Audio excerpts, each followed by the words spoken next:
सांगोल्यामधल्या कार्यक्रमात मंत्री राधाकृष्ण विखे पाटलांनी शरद पवार यांच्यावर टीका केली।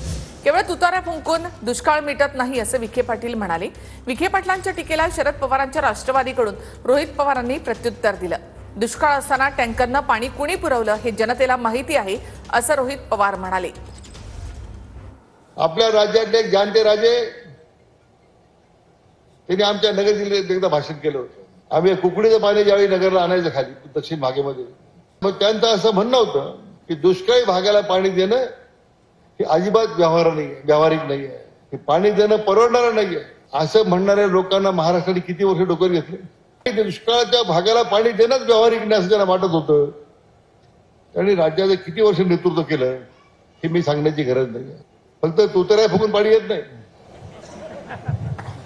प्रत्यक्ष काम करावं लागतं। त्यांना अशा खात्याचं मंत्रिपद दिलं गेलं आहे की ते मंत्रिपद सुद्धा दोन लोकांमध्ये विभागून आहे।